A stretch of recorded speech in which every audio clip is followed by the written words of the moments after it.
자, 26회 공인중개사 법령 실무 기출문제 21번부터 해설 시작하도록 하겠습니다. 21번 공인중개사 법령상 개업 공인중개사의 사유로 중개사무소 개설 등록을 취소할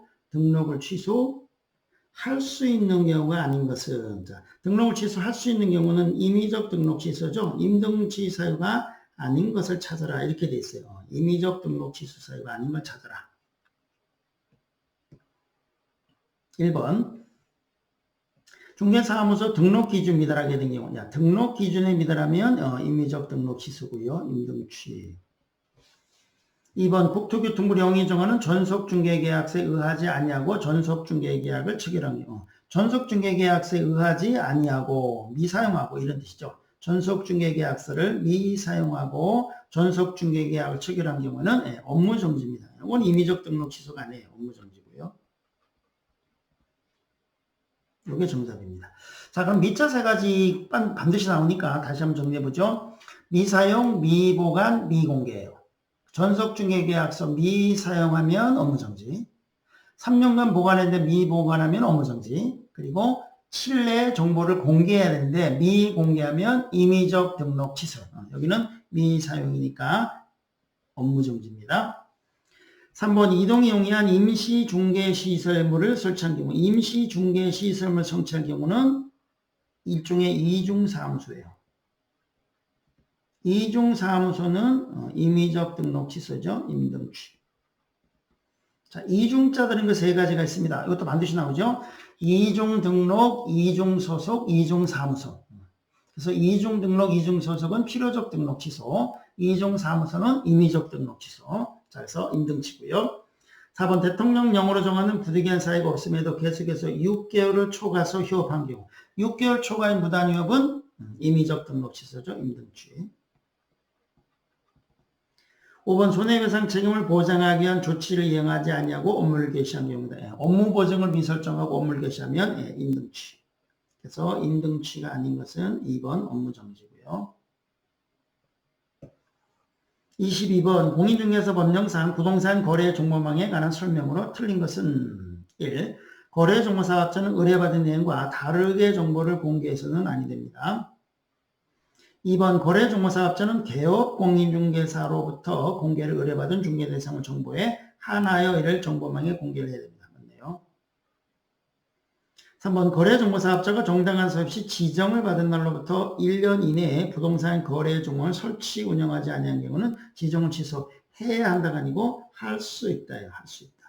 지정을 취소할 수 있다.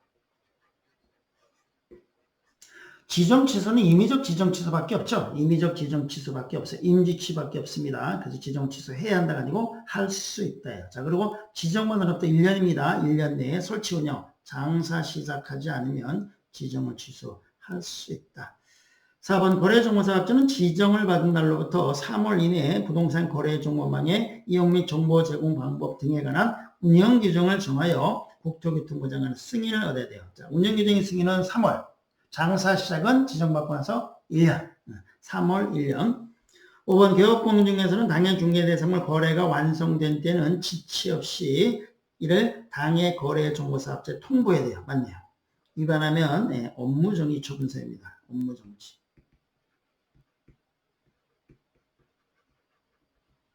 자, 해서 정답은 틀린 걸 찾는 거니까 틀린 거 여기 2번이 아니고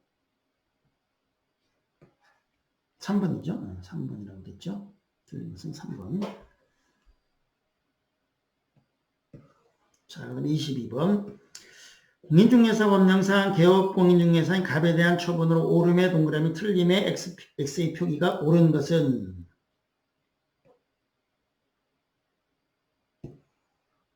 기업. 갑이 중개사무소 등록증을 대여한 날로부터, 자, 등록증 대여.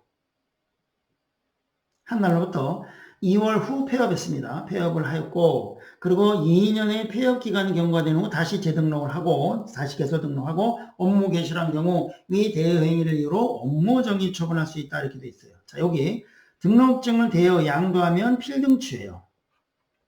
필등치 사유.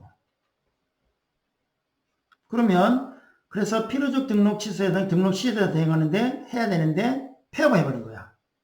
폐업하고 다시 재등록하면 옛날에 등록 취소 사유에 의해서 등록 취소할 수 있는 거예요. 자, 그런데 업무정지 처분할 수 있다. 업무정지, 필등치는 업무정지가 있을 수가 없어요. 그래서 필요적 등록 시는 반드시 등록 취소해야 되기 때문에 업무정지가 있을 수 없습니다.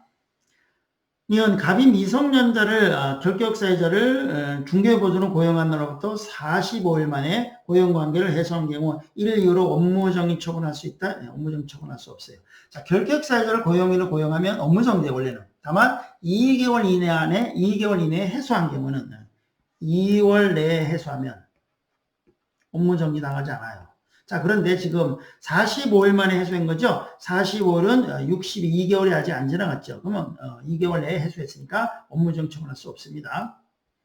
이거 갑이 업무정지 사유에 해당하는 거짓 보고를 한 날로부터 1개월 후 폐업을 했고 4년의 폐업 기간 경과 후 다시 개설 등록한 경우 위 거짓 보고를 한 행위를 이유로 업무정지 처분할 수 있다. 이렇게 돼 있어요. 자, 이 업무정지에 해당하면 폐업하면 다시 업무정지 사유에 등록을 하면 업무정지를 처분을 받을 수 있어요. 그런데 폐업 기간이 1년이 지나가면 폐업 기간이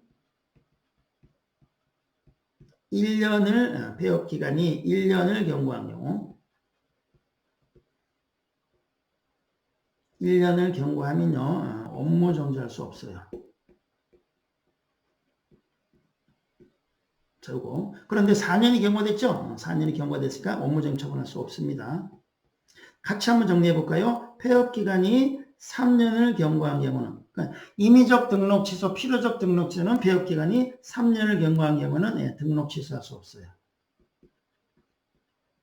그래서 업무 정지는 폐업 기간 1년, 임등치, 필등치는 3년 이렇게 기억합니다. 1년, 3년. 근데 이건 이제 업무 정지죠. 그러니까 폐업 기간이 4년이나 지나갔으니까 1년이 훨씬 넘어갔으니까 업무 정지할 수 없다. 그래서 XXX 되어 있는 거 찾아야 돼요. 5번이네요. 자, 24번 공인중개사 법령상 포상금에 관한 설명으로 틀린 것은 1번 등록관청은 거짓으로 중개사무소 거짓 등록, 거짓으로 개설 등록한 자를 수사기관에 신고한 자에게 포상금 지급할 수 있다. 그러네요. 포상금 지급 대상은 허무한 양을 신고한 자에게 준다 그랬죠. 허무한 양. 세 가지예요. 또는 거무한 양 이렇게 얘기했어요. 거짓 요거예요. 거짓 그 밖에 부정한 몸을 등록받는 경우, 허위 그 밖에 부정한 몸을 등록받는 포상금, 신고한 사람은 포상금 줍니다. 무등록 중개업체를 신고 고발한 자에게 포상금 주고요. 등록증을 양도대여한 사람, 등록 자격증을 양수대여한 사람, 양수대여 받은 사람 하면 신고하면 포상금 줍니다. 2번 포상금 지급에 소요되는 비용은 그 전부 또는 일부를 국고에서 보조할 수 있다. 일부를 국고에서 보조할 수 있고요. 전부 보조하는 건 아니고요. 3번 포상금은 건당 50만 원 한다. 그러네요. 4번 포상금 지급 신청을 제출받은 등록관청은 포상금 지급을 결정한 날로부터 1월 포일 이내에 포상금 지급해야 되고요. 5번 하나의 사건에 대하여 포상금 지급 요건을 갖춘 2건의 신고가 접수된 경우에 등록관청은 최초로 신고한 자에게 포상금 지급합니다. 맞네요. 2건이라는 단어가 나오면 최초 찾습니다. 맞고요. 그리고 2인 공동이란 말이 나오면 균등이라는 단어가 있는 거 봅니다. 싸우지 말고 나눠 가져라. 균등. 2건 최초 2인 균등 이렇게 기억합니다. 해서 틀린 걸 찾는 거니까 2번이고요. 좋네요.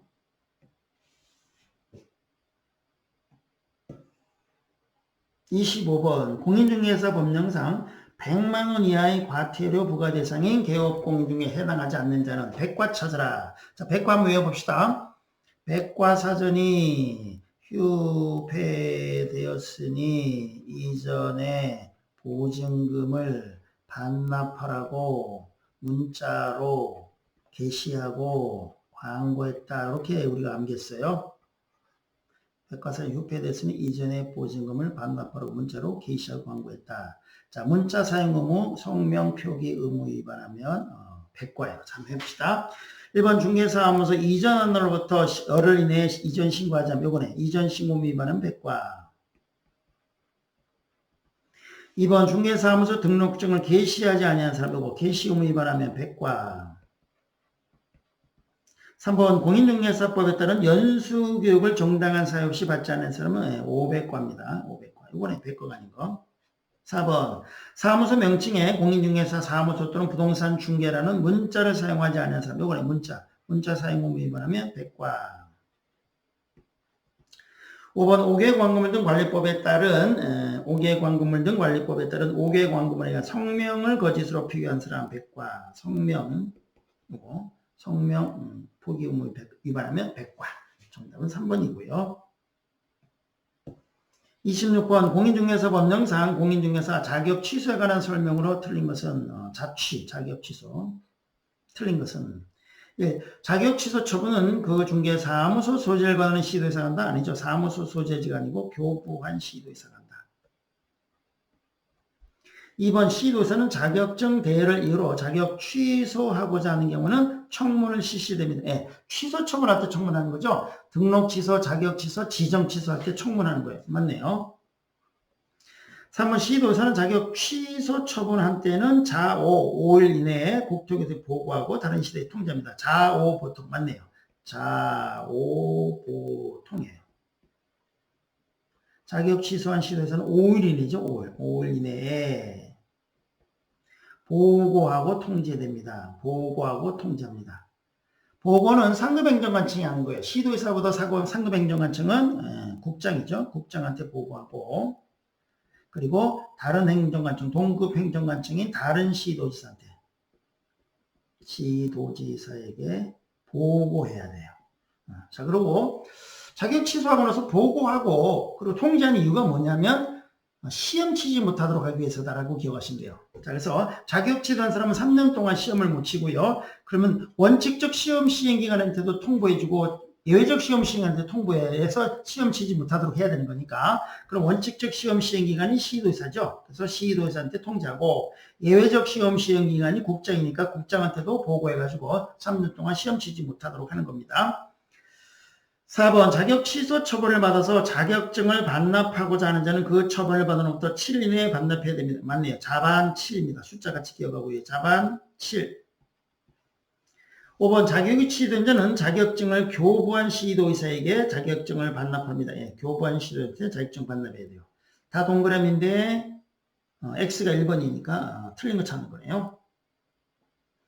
27번 공인중개사 법령 내용으로 옳은 것은 1. 등록관청은 개업공인중개사 등의 부동산 거래 사고 예방을 위한 교육을 실시할 수 없다. 자, 예방교육은 실시권자가 누구냐면 국시 등이 하는 거예요. 국토교통부 장관, 시도의사, 등록관청이 하는 거예요.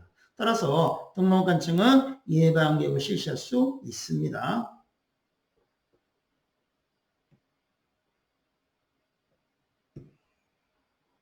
2번 개업공인중개사는 등록관청에 중개사무소 이전 사실을 신고한 경우에는 지치 없이 사무소 간판을 쳐야 된다. 맞네요.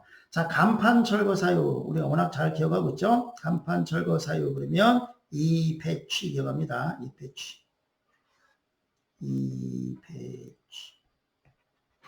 이전 폐업 등록 취소입니다. 이배취 3번 개업공인중개사로서 폐업 신고를 한 후 1년 이내에 소속 공인중개사로 고용신고 대상이 된 자는 고용신고 전에 다시 실무교육을 받아야 한다? 아니죠. 실무교육이 면제입니다.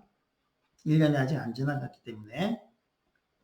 4번 개업공인중개사가 조직한 사업자 단체가 독점규제 및 공정거래에 관한 법률을 위반하여 공정거래위원회로부터 과징금 처분을 최근 2년 이내에 2회 이상 받은 경우 공인중개사 자격 취소가 아니고요. 임의적 등록 취소예요. 임등취.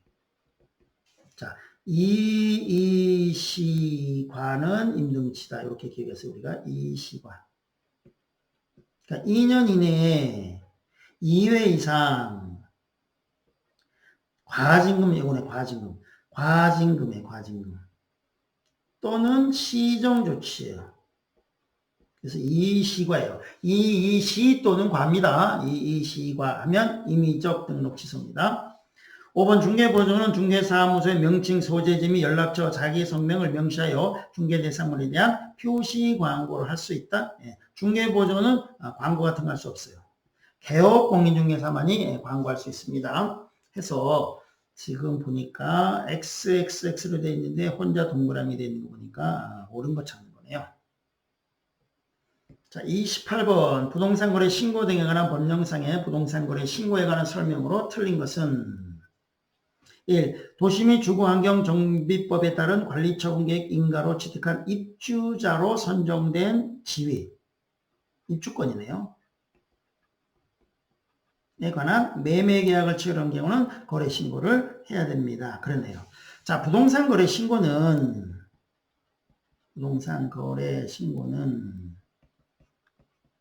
토건 권리의 매매계약 시한다. 이렇게 기억합니다.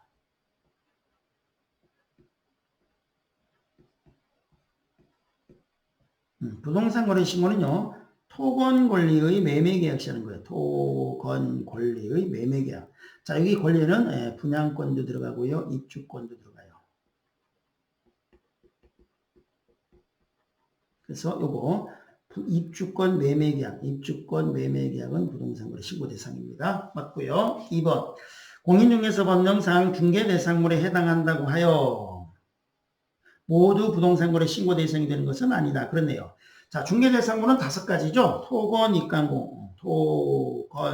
입광공에 해당한다고 해서 모두 부동산 거래 신고인 건 아니다. 왜냐하면 부동산 거래 신고는 토건 권리니까 토건은 맞네. 그렇지만 임목, 광업재단, 공장재단 매매계약은 부동산 거래 신고 대상이 아니에요. 토건의 매매계약입니다. 토건. 3번 부동산 거래 신고를 받은 신고관청은 그 내용을 확인한 후 신고인에게 부동산 거래계약 신고필증을 지체 없이 발급해야 됩니다. 맞네요. 4번 거래 신고를 하려는 개업공인중개사는 부동산 거래계약 신고서의 소명 또는 날인, 소명 또는 날인에 미시 아니에요. 소명 또는 날인에서 중개 사무소 소재지 등록관청에 신고된다. 사무소 소재지가 아니고요. 부동산 소재지예요. 부동산 소재지 등록관청이 아니고 신고관청에다가 제출해야 됩니다. 여기 틀렸네요. 4번이네요. 5번 거래 신고를 해야 하는 개업공인중개사의 위임을 받은 소속공인중개사는 부동산 거래계약 신고서 제출을 대행할 수 있다. 그러네요. 해서 올바르지 않은 것은 4번이네요. 자, 다음 없네요. 다음 넘어가서 29번. 공인중개사 법령상 공인중개사인 개업공인중개사의 거래계약서 작성 등에 관한 설명으로 틀린 것은 1. 거래계약서는 국토교통부 장관이 정한 표준서식을 사용이 된다. 거래계약서는 표준서식이 없어요. 표준서식이 없으니까 잘못된 표현이고 2번 거래계약서의 거래 내용을 거짓으로 기재한 경우 등록관청은 중개사무소 개설 등록을 취소할 수 있다. 임등치 맞고요. 틀린 건 1번이죠. 3번 개업공인중개사는 하나의 거래계약에 서로 다른 2 이상의 거래계약서를 작성해서는 아니 됩니다. 이중계약서 작성하면 안 돼요. 다운계약서, 이중계약서, 거짓계약서 작성하면 안 되고요. 4번 개업공인중개사가 거래계약서를 보존해야 되는 기간은 5년입니다. 맞고요. 5번 거래계약서에는 당해 중개인을 한 소속공인중개사가 있는 경우는 중개인을 한 소공이 있는 경우에는 개업공인중개사와 소속공인 함께 서명 및 날인해야 됩니다. 맞네요. 그래서 틀린 것은 1번이었고요. 30번 공인중개사 법령상 전속중개계약에 관한 설명으로 틀린 것은 1. 개업공인중개사는 중개의뢰인에게 전속중개계약 체결 후 2주일에 1회 이상 중개 업무 처리 사항을 문서로서 통지해야 된다. 맞네요. 2번 전속중개계약의 유효기간은 당사자 간 다른 약정이 없는 한 3개월로 한다. 맞네요. 3번 개업공인중개사가 전속중개계약을 체결할 때는 그 계약서를 5년 동안 보존해야 된다. 3년 동안 보존해야 되죠. 3번이네요. 4번 개업공인중개사는 중개의뢰인이 비공개를 요청한 경우 중개대상물에 관한 정보를 공개해서는 아니 됩니다. 맞네요. 비공개 요청하면 정보를 공개하면 안 돼요. 5번 전속중개계약에 정하지 않은 사항에 대해서는 중개의뢰인과 개업공인중개사가 합의해서 별도로 정할 수 있다고 서식에 나와 있습니다. 해서 올바르지 않은 것은 3번이었네요. 31번 갑은 개업공인중개사 병에게 중개를 의뢰하여 을 소유 전용면적 70제곱미터. 전용면적 70제곱미터. 오피스텔을 보증금 2천만 원에 월차임 25만 원에 월차임 25만 원에 임대차 계약을 체결했다. 계약을 체결했다. 이 경우 병이 갑으로부터 받을 수 있는 중개보수의 최고 한도액은 얼마입니까? 위에다 계산해 볼까요? 인천 오피스텔은 건축법령상 업무 시설로서 상하수소 시설이 갖춰진 전용임식 부업, 그리고 화장실, 목욕시설을 갖췄다. 부화목을 갖춘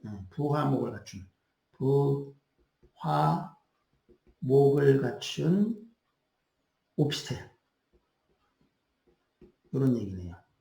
그러니까 주거용 이런 뜻입니다. 주거용 오피스텔이다. 이렇게 하는 거예요. 근데 면적도 체크해야 되죠. 면적이 70이었으니까 85제곱미터 이하의 주거용 오피스텔이에요.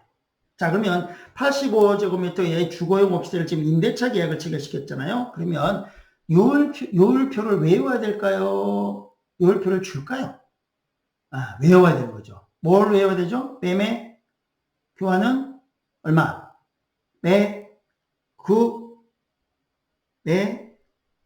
매오죠. 매구가 아니고 매오임사. 그러네요. 매오임사 이렇게 기억했어요. 매오임사라고 외워야 돼요. 0.5, 0.4.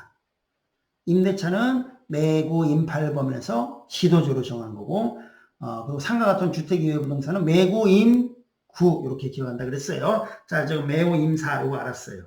자, 됐고요. 자, 그리고 지금 보증금이 얼마라고 나와 있었냐면 보증금이 2천에 25라고 돼 있었죠. 2천에 월차입 25만이에요. 2천에 25. 자, 그러면 보증금 2천이니까 2천 더하기 월세 25 곱하기 100 하라고 돼 있죠? 곱하기 100 이렇게. 자, 그럼 요거는 2,500 2,000 더하니까 4,500 이렇게 되네요. 4,500. 자, 그럼 4,500만 원이면 이게 거래 가격이 아니라는 거죠. 이렇게 바로 곱하면 안 됩니다. 4,500이니까 5천만 원 미만이에요. 5천만 원 미만인 경우에는 다시 계산하셔야 돼요. 다시 계산.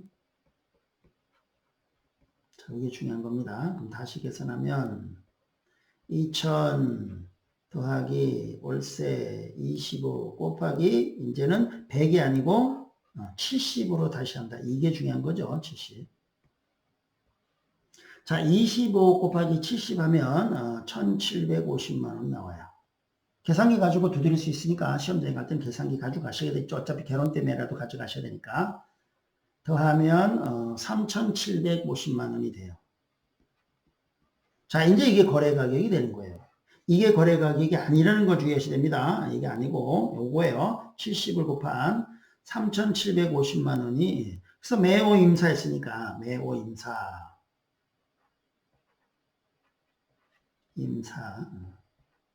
그러니까 0.4를 곱한다. 여기다 곱했죠? 0.4 이렇게 곱하면 되겠다. 그럼 0.4를 곱하면 15만 원이 나와요. 이렇게 15만 원. 근데 지금 이제 일방으로 방금 수수료 물어봤으니까 1번 15만 원 이렇게 계산하시면 되겠습니다. 자, 32번 개업공인중개사가 중개의뢰인에게 주택임대차 보호법령에 대해 설명한 내용으로 틀린 것은 다툼이 있으면 판례에 따른다. 예.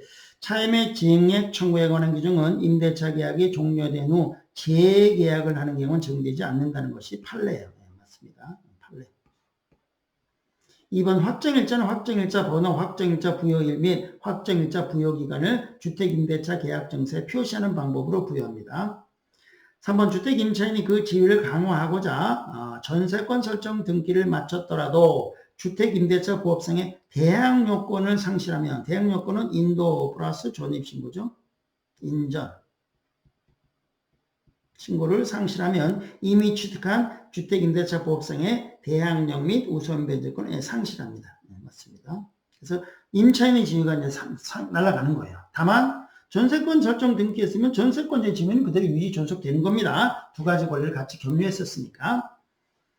4번 임차인이 다세대입니다. 다가구 아니고 다세대 공동주택입니다. 공동주택. 의 동호수 표시 없이 그 부지 중 일부 직원으로만 주민등록을 한 경우는 대항력을 취득할 수 없습니다. 5번 지방공기업법에 따라 주택사업을 목적으로 설립된 지방공사는 주택임대차 보호법상의 대항력이 인정되는 법인이 아니다가 아니고 법인이다. 예외적으로 인정되는 거죠. 해서 지금 틀린 걸 찾는 거니까 동그라미 요거네 5번.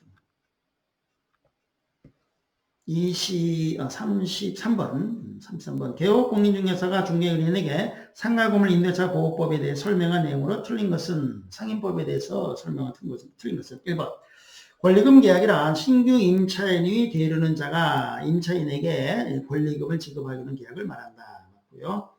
2번 임차인의 차임 면책이 3개의 차임액에 달할 때는 임대인은 계약을 해지할 수 있다. 그러네요. 계약을 해지할 수 있다. 3번 국토교통부 장관은 권리금에 대한 감정평가의 절차와 방법 등에 관한 기준을 고시할 수 있다. 권리금 계약이니까 국토교통부 장관이에요. 기억입니다. 국토교통부 장관 권리금. 국토교통부 장관은 권리금, 권리금 계약을 체결하기 위한 표준 권리금 계약서를 정해서 그 사용을 권장할 수 있다. 5번 보증금이 전액 변제되지 않냐. 대항력이 있는 임차권은 임차 건물에 대하여 민사집행법에 따른 경매가 실시된 경우에 그 임차인이 그 임차 건물이 매각되면 소멸한다? 소멸하지 않죠? 인수된다. 왜냐하면 이게 대항력이 있다 그랬으니까. 그래서 대항력이 있다. 그럼 대항력이 있으니까 소멸하지 않고 인수된다는 거예요. 대항력이 있기 때문에 그렇다. 해서 5번이 잘못된 거고요. 34번 개업공인중개사가 중개의뢰인에게 농지법상 농지의 임대차에 대해 설명한 내용으로 틀린 것은 1. 선거법에 따른 공직 취임으로 인하여 일시적으로 농업경영에 종사하지 아니하게 된 자가 소유하고 있는 농지는 임대할 수 있다. 그러네요. 공직 취임에 따라서 이런 경우에 할 수 있다.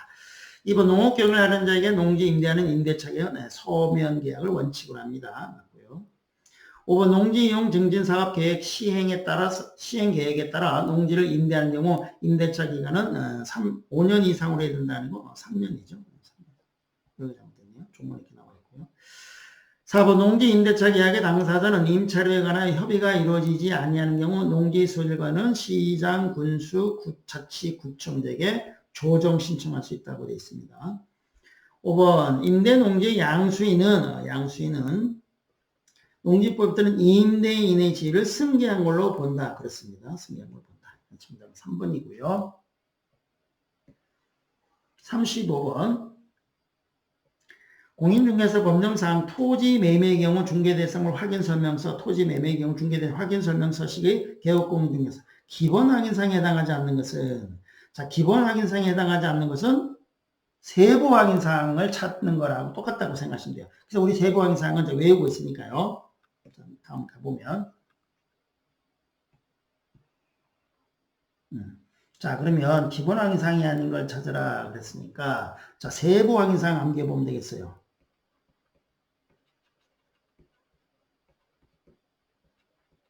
세부 확인사항이 뭡니까 물어보면 내상환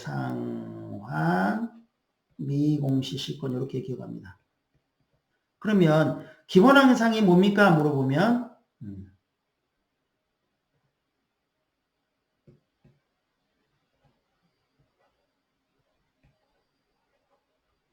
자, 기본 확인사항이 뭡니까 물어보면 세부 확인사항이 아닌 겁니다. 라고 기억하시면 된다. 기본 확인사항을 다 기억하려고 하면 너무 많으니까 세부 확인사항을 암기하고 세부 확인사항을 뺀 나머지는 좀 기본 확인사항이다. 이렇게 기억한다고 했어요. 그래서 내상환 미공실권이에요. 자, 내가 내외벽 상태다. 내외벽 상태. 상은 내외부 시설물 상태고요. 환은 환경조건이고 미공시는 공시되지 아니한 물건에 관한 사항, 그리고 실제 권리 관계사, 요겁니다. 자, 그럼 쭉 찾아보면, 여기네, 실권. 여기네, 답이 나오네. 실제 권리 관계, 실권. 공시되지 않은, 미공시 않은 물건의 권리 관계사. 요거네, 세부항상. 요게 세부입니다. 그럼 나머지 전부 기본이죠. 뭐, 이것도 기본. 입지 조건은 기본. 기본 항상이 뭔지는 우리는 몰라. 안 외운다 그랬어요. 몰라. 무조건 기본이야. 세부항상은 암기했으니까 세부항인이 아닌 건 전부 기본이야. 이렇게 기억하면 돼요. 2번이고요. 세부 외우는 거, 기본 외우는 거 아닙니다. 세부만 외우면 되는 거예요.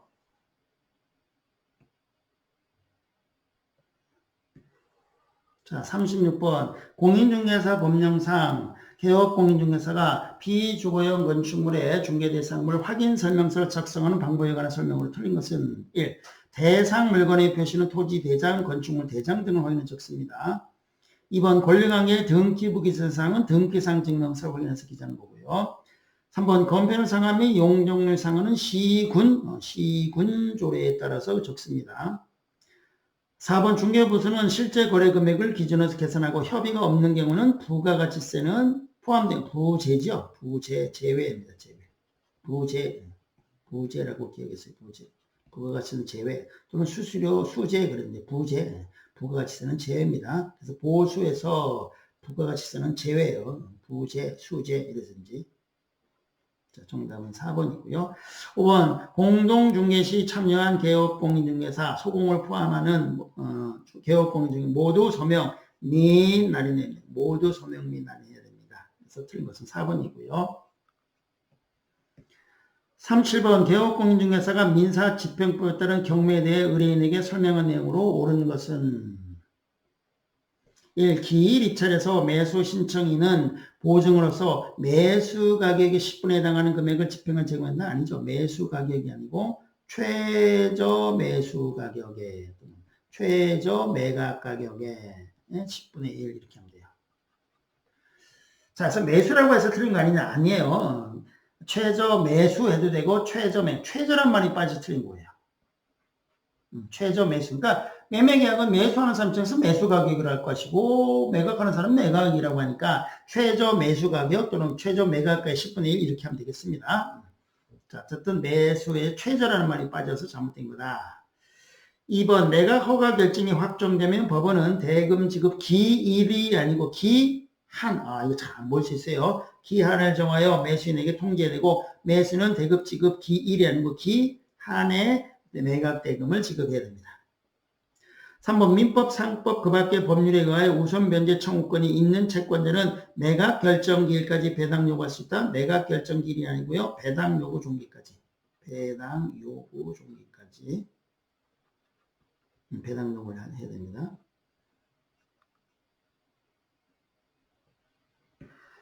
좋네요. 자, 그 다음에 4번 매수인은 매각 부동산 위의 위치권자에게 그 위치권으로 담보하는 채권을 변제한 책임이 없다. 변제할 책임이 있습니다. 인수 책임이 있죠. 인수 책임이 있습니다. 위치권은 성립 요건에 해당하는 위치권은 인수예요. 인수 책임이 있다. 5번 매각 부동산 위의 전세권은 저당권에 대항할 수 있는 경우라도 전세권자가 배당 요구하면 매각으로 소멸합니다. 맞네요. 요거네 정답은 5번. 자, 선순위 전세권, 말소 기준권리 앞에 있는 이 선순위 전세권은 원칙은 인수예요. 원칙은 인수다. 예외적으로 말소예요. 어떤 경우냐? 배당 요구하면 말소다. 배당 요구하는 경우에는 말소입니다. 정답은 5번이고요. 38번 공인중개사의 매수신청 대리인 등록 등에 관한 규칙 내용으로 틀린 것은 1. 개업공인중개사의 중개업 폐업신고에 따라 매수신청 대리인 등록 취소. 폐업신고는 장사 안 하는 거니까 그럼 등록 취소해야 되죠. 등록 취소된 경우는 그 등록 취소된 후 3년이 지나지 않더라도 등록에 결격에 해당하지 않는다. 그러네요. 자, 폐업신고는 스스로 하는 거죠. 스스로 장사를 그만둔 거니까 그래서 그만뒀으니까 등록 취소시키는 거예요. 근데 스스로 한 거니까 무슨 잘못된 행위로 인해서 등록시 된 것이 아니니까 결격사유자가 아닙니다. 맞고요. 2번 개업공인 중에서는 매수 신청 대리인이 된 사건에 있어서 매수 신청인으로서 매수 신청하는 행위를 해서는 아니 됩니다. 그렇죠? 자, 의뢰인도 매수 신청을 의뢰를 받았어요. 근데 보니까 물건이 너무 좋아. 그래서 자기가 몰래 뒤로 들어가서 다른 사람 명의를 낙찰받고 이런 행위 하면 안 된다 이거예요. 3번 개업공인 중에서는 매수 신청 대리에 관하여 위임인으로부터 수수료를 받은 경우 그 영수증에는 중개인이 사용하기 위해 등록한 중개 업무를 위해서 등록한 인장입니다. 등록한 인장을 사용해야 됩니다. 4번 소속공인 중에서는 매수 신청 대리인 등록할 수 있다? 아니죠. 등록할 수 없습니다. 요거네요. 정답은.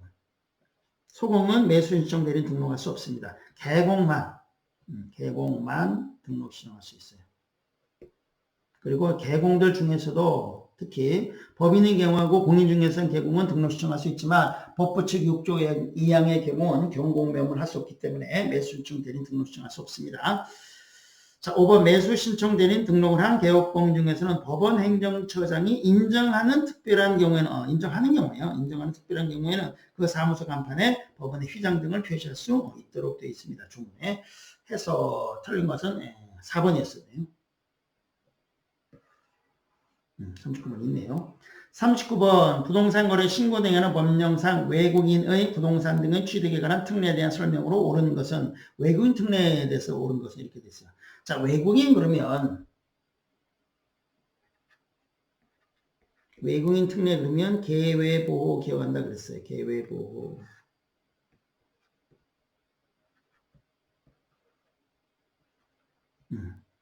자, 요 세 개는 사후 신고다. 이거는 사전허가다. 자, 그리고 숫자 기억하셔야 되죠. 60, 66, 사전, 300과 100과 2000 이렇게 기억한다 그랬어요. 자, 봅시다. 1번 부동산 거래 신고 등의 법률은 대한민국 영토에서 외국인의 상속, 경매 등 계약 외의 원인에 의한 부동산 취득에는 적용되지 않는다. 적용되죠? 적용됩니다. 또 계약 외 요거예요. 그럼 계약 외가 뭐냐?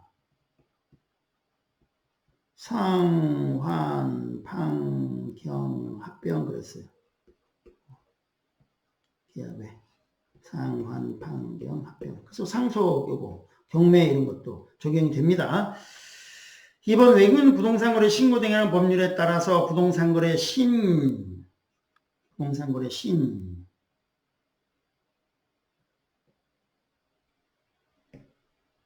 고를 한 경우에도 동법 특례에 따른 부동산의 취득 신고를 해야 된다. 아니죠. 신고할 필요 없죠. 신외부를 기억했죠. 신외부. 부동산 거래 신고하면 외국인 특례상에 신고할 필요가 없다. 부동산 거래 신고하면 외국인 특례상에 신고할 필요가 없다. 불. 이렇게 돼서 신외불 워낙 많이 나온 거죠. 3번 외국인이 대한민국에 소유하는 건물에 대한 저당권을 취득하는 경우에는 부동산 거래 신고 등의 법률에 적용될 여지가 없다. 정답은 3번이죠. 자, 외국인 특례는